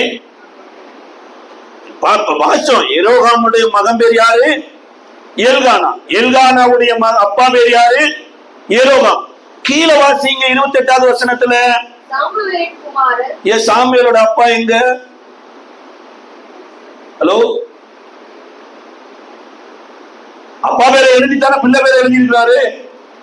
இங்க ஏன் எல்கானாவின் குமாரன் சாமுவேல்னு போடல? ஏன்னா எல்கானாவுக்கு சாமுவேல் பிறக்கல, கர்த்தருக்கு பிறந்தான் பாருங்க. நீங்களும் நானும் மாம்சத்துல பிறந்தவர்கள் அல்ல, தேவனாலே பிறந்தவர்கள். தேவனாலே பிறந்தவனை எல்லாம் உலகத்தை ஜெயிக்கிறவன் யார்? ஆமே.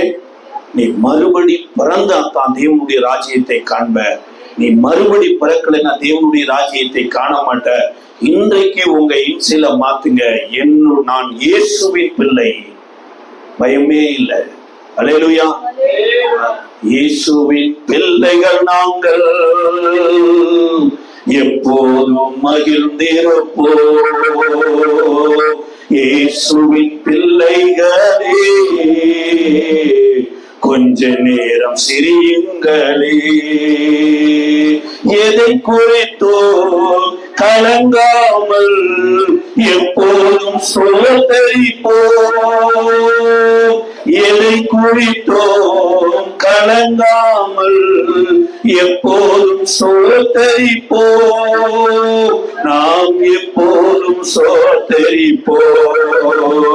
நாம் எப்போதும் சோதரிப்போம். இயேசுவின் பிள்ளைகள் நாங்கள், எப்போதும் மகிழ்ந்திருப்போம். இயேசுவின் பிள்ளைகளே, கொஞ்ச நேரம் சிரியுங்களே.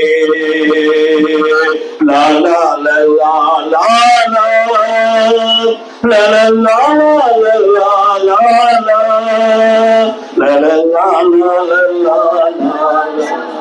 அல்லேலூயா. நீங்க எல்லாம் யாரோட இன்சில வந்துட்டு இருக்கிறீங்க சார்? ஆனா இன்னும் என்ன பண்ணல, என் மனசு என்னைய எங்க மாம்ச தகப்பனுடைய இடத்தை நான் விட்டு கொடுக்க மாட்டேன்னு போயிட்டு இருக்குது. நீங்க தேவனால பிறந்திருப்பீங்கன்னா சாவுக்கு எதுவான இடத்துல போனா கூட தேவன் அங்க சாகாம உனக்கு ஜீவனை கொடுத்து வெளியில நடத்தி வருவார். ஒருவேளை நீயே பூமியில மரித்து அடக்கம் பண்ணப்பட்டிருந்தா கூட மரித்து போன உன்னையும் ராஜாக்கள் தேடக்கூடிய ஒரு இடத்துலதான் கர்த்தர் கொண்டு போவாரே தவிர அட்ரஸ் இல்லாத இடத்துக்கு கொண்டு போக மாட்டார். அல்லேலூயா, அல்லேலூயா. அப்ப இன்னைக்கு எந்த இடத்துல இருந்துங்கிற காரணம் இல்ல, இன்னைக்கு ஜெபிக்கிற ஜெபம் இதுவா இருக்கணும் பாருங்க. அதாவது இவங்க தாத்தாக்கள் ஆசைப்பட்டதுனால செத்து போயிட்டாங்க, ஆனா இவங்க அம்மா வச்ச ஜெபத்தினால இன்னைக்கு இந்த சாமுவேல் பிறந்துட்டான்.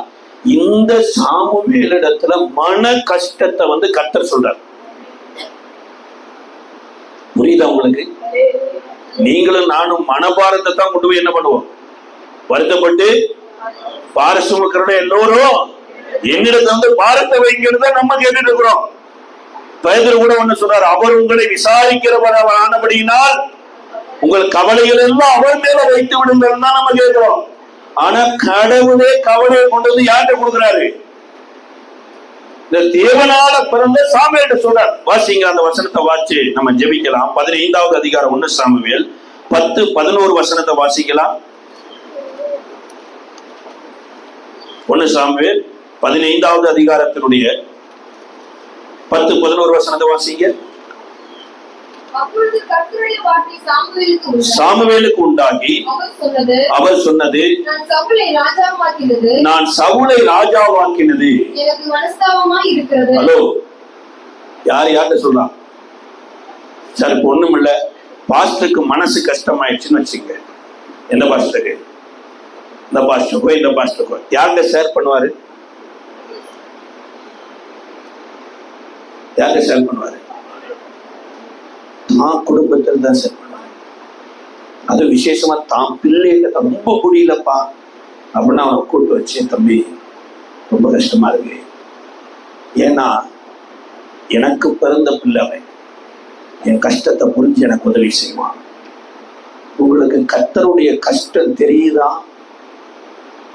ஹலோ, என் கஷ்டமே எனக்கு முன்னாடி இருக்கு பிரதர், எப்படி கர்த்தருடைய கஷ்டத்தை நான் ஏற்றுக்கொள்ள முடியும்?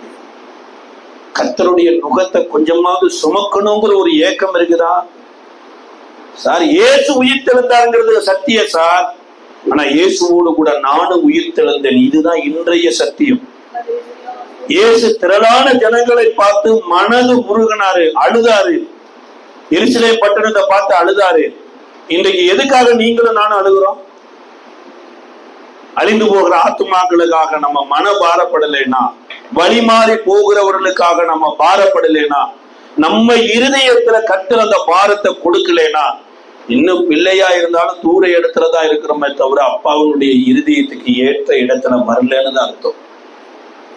இந்த ஈஸ்டர் பண்டிகை அன்னைக்கு அதுவுமாக கர்த்தர் உங்களிடத்துல பேசியிருப்பாருன்னா, அந்த அம்மா ஜெபிச்சு அழுதாங்க பாருங்க, எனக்கு ஒரு பிள்ளைய கொடுத்தீங்கன்னா அந்த பிள்ளை அந்த இடத்துல வச்சு பார்ப்பாண்டவர்.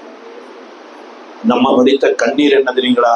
என் இந்த போறது பெருசு இல்ல, என் பிள்ளையின் மூலமா அந்த உலகத்துல கர்த்தர்னு ஒருத்தர் இருக்கிறாருன்னு அறியணும், அதுக்காக ஒரு பிள்ளைய கொடுங்க. உங்களுக்கு கர்த்தர் ஏதோ ஒரு தேவையோடு கூட இந்த நாள்ல வந்திருப்பீங்க. நான் ஒண்ணு ஆண்டவர்கிட்ட கேளுங்க, ஆண்டவரே கர்த்தர்னு ஒருத்தர் இருக்கிறாருன்னு இந்த உலகத்துல அறியும்படியா என்ன நீ இதை ஆசீர்வதியும், நான் கர்த்தருக்காக இதை நான் கொடுப்பேன்னு நீங்க கேட்டு பாருங்க.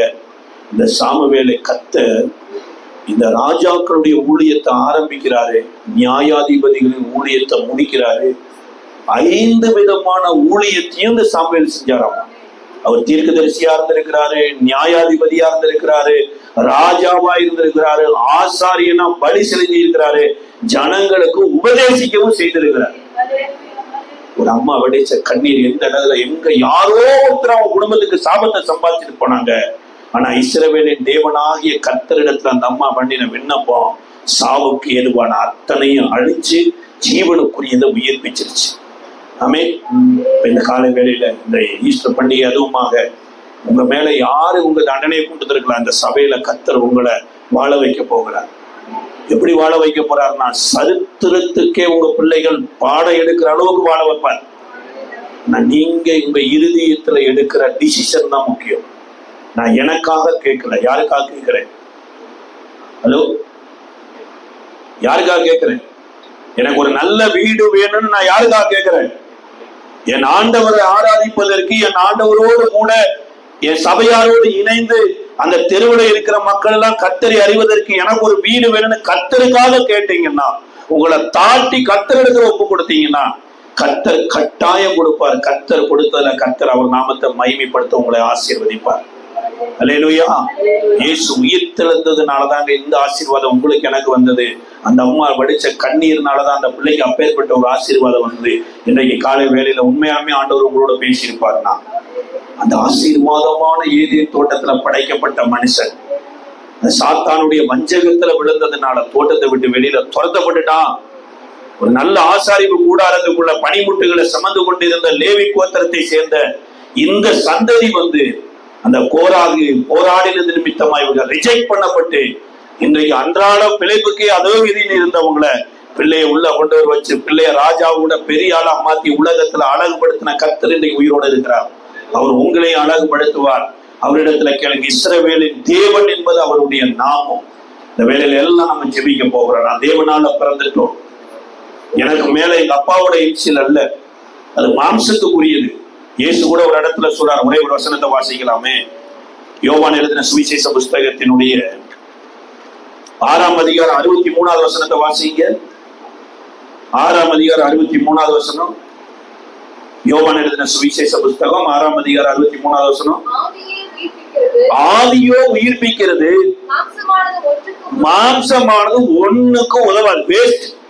ஹலோ, மாம்சமானது ஒண்ணுக்கும் உதவாது. இது நான் சொல்ல, இயேசுவே சொல்றார். ஒருவேளை இந்த தகப்பனுக்கு பிறந்திருக்கலாம், வேஸ்ட். ஆனா என் தகப்பனாகிய கர்த்தரா இருப்பார் என்றால் அந்த ஆவியை பெற்றாத்தான் அவர் அப்பா பிதாவேன்னு கூப்பிட முடியும். ஆமென். மாம்சத்துல பிறந்தவங்கள மாம்சமானவங்கள அப்பான்னு கூப்பிடலாம். ஆனா ஆவியில பிறந்த அத்தான் ஆவியா இருக்கிற தேவனை என்ன பண்ண முடியும்? அப்பா பிதாவே என்று கூப்பிட முடியும். இன்றைக்கு அந்த ஆவியை கர்த்தர் உங்களுக்கு தரட்டும். குமாரனுடைய ஆவியை கொடுக்கட்டும், உயிர்ப்பிக்கட்டும். நீங்களும் நானும் சாவுக்கு ஏதுவானவர்கள் அல்ல, நீங்களும் நானும் தேவனுக்கு ஏதுவானவர்கள், தேவனுக்குரியவர்கள், தேவனுடைய ராஜ்யத்துக்குரியவர்கள். தேவ ஆவியினால தேவ ராஜ்யத்துக்குரியவர்களாய் கர்த்தர் உங்களை வாழ வைப்பார். இருக்கிற இடத்துல கண்களை மூடி எல்லாம் நம்ம ஜெபிப்போம். இன்னைக்கு ஆண்டவர் உங்களோடு கூட பேசி இருப்பாருன்னா, ஆண்டவரே இந்த வேலையில எனக்கு உதவி செய்யும் ஆண்டவரே என்று சொல்லி எல்லாம் கேட்போமா? யாராருக்கெல்லாம் இந்த இயேசு வேணும், உயிர்ப்பிக்கிற ஆவியானவரை இயேசுவின் மூலமா இன்றைக்கு நமக்கு கொடுத்திருக்கிறார். நீங்களும் நானும் வெளியில நின்று வேடிக்கை பார்க்கிற கூட்டம் அல்ல, அல்லது யாரோ என் முப்பிதாக்கள் அந்த இடத்துல இருந்தாங்கன்னு சொல்லி புராண கதைகளை பேசுகிற கூட்டம் அல்ல. இயேசுவை உயிர்ப்பித்த ஆவியானவர் சாவுக்கு ஏதுவான சரீரங்களை உயிர்ப்பிப்பார்னு சொல்லப்பட்டிருந்தது. இந்த ஆவியானவர் வந்த போது கற்ப தடைகள் உடைஞ்சது பாருங்க. கர்த்தர் நிலைத்து அருளினார். அதே வருடத்துல அண்ணால் கற்பந்தரித்தாங்க. முதல் அதிகாரத்துல அர்ப்பணிப்போடு ஜெபிச்சாங்க. 2வது அதிகாரத்துல பாடல் பாட ஆரம்பிச்சிட்டாங்க. கர்த்தர் உயிர்ப்பிக்கிறவரும் கொள்ளுகிறவரும் என்று பாடுறாங்க பாருங்க.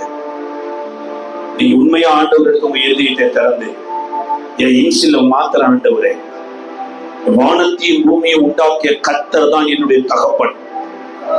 நான் மாம்சத்துல பிறந்ததுக்கு ஒரு தகப்பனை பூமியில வச்சிருக்கலாம், அது ஒன்றுக்குமே உதவாது. ஆனா கர்த்தரை நான் தகப்பனா கொண்டிருப்பேனா, பிதாவாகிய தேவனாய் அவர் எனக்கு இருப்பார் என்றால், எல்லாரும் சாக வேண்டிய இடத்துல ஒண்ணுமே இல்லாம அவருடைய பிள்ளை என்கின்ற அந்தஸ்தோடு கூட தைரியமாய் கிருபாசன தண்டையில போய் ஒரு இரவெல்லாம் சத்தம் கேட்டு தன் சொந்த வீட்டுல படுத்து தூங்குறது போல ஒரு மரணம் நடக்கிற ஒரு இடத்துல, பயங்கரமான இடத்துல தூங்கி எந்திரிச்சு அதிகாலையில ஒன்றுமில்லாமல் வெளியே வருகிறான்னா, உலகத்துல எப்பேற்பட்ட மரண இருளின் பள்ளத்தாக்கா இருக்கலாம், தகப்பனாகிய கர்த்தர் உன்னோடு கூட இருப்பார் என்றால் அந்த மரணமே அவரை பார்த்து சல்யூட் அடிக்கிற இடத்துல, அவருக்கு மரணமே கண்டு நடுங்கிற இடத்துல அவர் இருக்கிறபடினால தான் பிள்ளைய மரணத்துக்கு ஒப்பு கொடுக்க மாட்டாரு, பூமியில வாழ வைப்பாரு. இங்கிலிருந்து நான் அவருடைய பிள்ளையாய் வாழ நான் ஒப்பு கொடுக்கிறேன். எனக்கு உதவி செய்யும் ஆண்டவரே கேட்கறீங்களா? எல்லாம் ஜெபம் பண்ணுவோம். உண்மையாலுமே உள்ளத்தின் ஆழத்துல இருந்து நான் இயேசுவின் பிள்ளை. இந்த நாளில இருந்து இதுக்கு முன்னாடி நான் எப்படியோ எங்கெங்கயோ சுத்தி என்னென்னமோ பண்ணிட்டு வந்துட்டேன். இன்னைக்கு அந்த குமாரனுடைய ஆவி எனக்கு வேணும். இந்த இயேசுக்குள்ள இருந்த ஆவி எனக்கு வேணும். அவர் எப்படி பிதாவின் சித்தத்தையும் பிதாவினுடைய ராஜ்யத்தையும் பூமியில வாழ்ந்து காண்பித்தார், அப்படி வாழக்கூடிய எனக்கு ஒரு வாழ்க்கை வேணும். அதற்காக எனக்காக ஜெபிக்க பிரதர்ங்கிறவங்க மாத்திரம் உங்க வலது கரத்தை உயர்த்துங்க. நீங்களும் நானும் பொன் வீதியில நடக்க வேண்டியவங்க. நீங்களும் நானும் மகிமை பொருந்திய ஒரு உலகத்துல நடக்க வேண்டியவங்க. ஆனால் சாத்தான் வஞ்சித்து போட்டபடியினால இன்றைக்கு வேதனையில் ஒரு நரகத்தின் பிள்ளைகளை போல வாழ வைத்தபடியினால இயேசு பூமியில வந்து மறுபடியும் மீட்கிறதற்கு தச்சீவனையை கொடுத்து உயிர்த்தெழுந்து இன்னைக்கு சொல்றாரு, என்னை பின்பற்றி வந்தீனா நீ நித்திய ஜீவனை பெற்றுக் கொள்வது மாத்திரமல்ல, அதே பொன் வீதியில நடப்ப, உனக்கு கிரீடங்கள் சூட்டப்படும், நீ பிதாவினுடைய சிங்காசனத்துல உட்கார வேண்டுற, என்னோடு கூட உட்கார வைப்பேங்கிற. எவ்வளவு ஒரு பாக்கியமான ஒரு வாழ்வை நமக்கு கொடுத்திருக்கிறார். எங்கோ நான் வாழ்ந்தேன் அறியாமல் அலைந்தேன், என் நேச தேடி வந்தீ. எங்கோ நான் வாழ்ந்தேன் அறியாமல் அடைந்தேன், என் நேச தேடி வந்தீ. நெஞ்சார அணைத்து முத்தங்கள் கொடுத்து நீலனாய் மாறிவிட்டே. என்னை நெஞ்சார அணைத்து முத்தங்கள் கொடுத்து நீலனாய் மாறிவிட்டே. நன்றி உமக்கு நன்றி அப்பா, நன்றி உமக்கு நன்றி எங்கள் அப்பா பிதாவே, அன்பான தேவா, அருமை இரட்சகரே, ஆவியானவரே. உண்மையாலுமே பிரதர், எனக்கு இந்த குமாரனுடைய ஆவி வேணும். நானும் அந்த இயேசு உயிர்ப்பிக்கப்பட்டது போல சபையில தேவாவியை பெற்று நான் ஜீவனுள்ள சாட்சியாய் ஆண்டவரே இருண்ட மக்களின் நடுவுல நம் மகா பரிசுத்த ஸ்தலத்துல தேவனுடைய பாரத்தை கேட்கக்கூடிய ஒரு இடத்துல பாருங்க. உலகத்துல அப்படி யாரிடத்துல தேவன் எனக்கு மனசு கஷ்டமா இருக்குன்னு சொல்லவே இல்லைங்க. சாமுவேல் தேடி வந்து சொல்றாரு, நான் சவுலை ராஜாவாக்கினது என் இருதயத்துக்கு விசனமா இருக்குது. கர்த்தருடைய இருதய துடிப்பை கர்த்தர் உங்களோடு கூட ஷேர் பண்ண வாஞ்சிக்கிறீங்களா? இன்னைக்கு உங்க வாழ்க்கையில யாரெல்லாம் கைகளை உயர்த்தினீங்களோ இருக்கிற இடத்துல எழுந்து நின்று இன்னைக்கு ஆண்டவருக்காக நான் வாழ போறேன். இந்த உயிர் மீட்சி கூட்டத்துல, இந்த உயிர்ப்பிக்கிற கூட்டத்துல என கர்த்தர் எழுப்பி இருக்கிறார். அவருக்காக கிறிஸ்துவை மரித்தோரிலிருந்து எழுப்பினவருடைய ஆவி சாவுக்கு எதுமான என்னுடைய சரீரத்தை கிறிஸ்துவுக்காக தேவ ராஜ்யத்துக்காக எழுப்பி இருக்கிறார். நான் அவருக்காக வாழ போறேங்கிற யாரையும் வேடிக்கை பார்க்க வேண்டாம். கர்த்தர் உங்களோட நேரடியே பேசியிருப்பாரு. உங்க சாபங்கள் எல்லாம் அந்த மகா பரிசுத்த ஸ்தலத்துல அவர் மூலமா முறிக்கப்பட்டு கொண்டு இருக்கிறது. அவர் நேரடியா உங்களிடத்துல டைரக்டா பேசிட்டு இருப்பாருன்னா, இங்க ஏழைக்கு கர்த்தர் பேசுறது கேட்கல, ஆனா சாமுவேலுக்கு கேட்டுக்கொண்டே இருக்குது.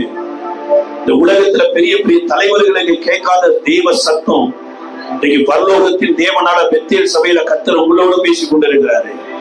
எத்தனையோ செல்வந்தர்கள் கேட்க வேண்டிய சத்தத்தை கர்த்தர் இந்த நாள்ல உங்களோடு என்னோடு பேசிக் கொண்டிருக்கிறாரு.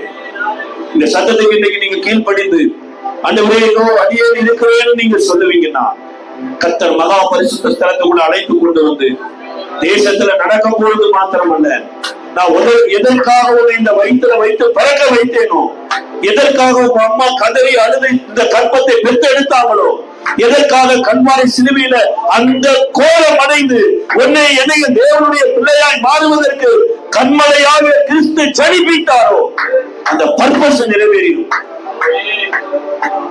அவருடைய சித்தத்தை செய்வதற்கு நீங்க வந்துருவீங்க. ஆண்டவரே, நான் இருக்கிறேன், என்னை வாழ போகிறேன், இனி என் இன்சிலே யெகோவா ஈரே, ஜீசஸ் கிரைஸ்ட், இயேசுதான் என்னுடைய தகப்பன். அந்த தகப்பனுடைய விருப்பத்தை நிறைவேற்றுவதுதான் என்னுடைய ஆசை, என்னுடைய விருப்பமா இருக்கும்னு சொல்லி வாழ்க்கையில எல்லாரும் சந்திப்பாருங்க. உங்களுக்கு பேரு, புகழ், பிரசித்தி எல்லாமே கொடுப்பாரு. உங்களை தேடி வரக்கூடிய ஆட்களை தருவார்.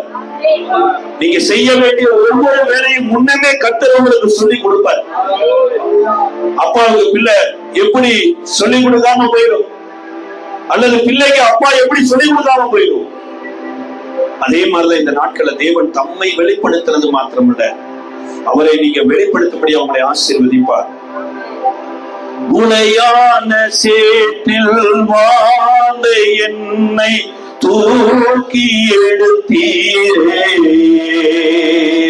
உளையான சேற்றில் வாழ்ந்த என்னை தூக்கி எடுத்தீரே, கல்வாரியில எனக்காக சிந்தி கழுவி அழைத்தீரே. எங்களோடு நீங்கள் தொடர்பு கொள்ள மிஷனரி சகோதரர் ஜெயபால், இயேசுவின் ஆசீர்வாத ஊழியங்கள், சேலையூர், சென்னை, தென்னிந்தியா. Missionary brother Jayapal, Jesus plus ministries, Selaiyur, Chennai, south India.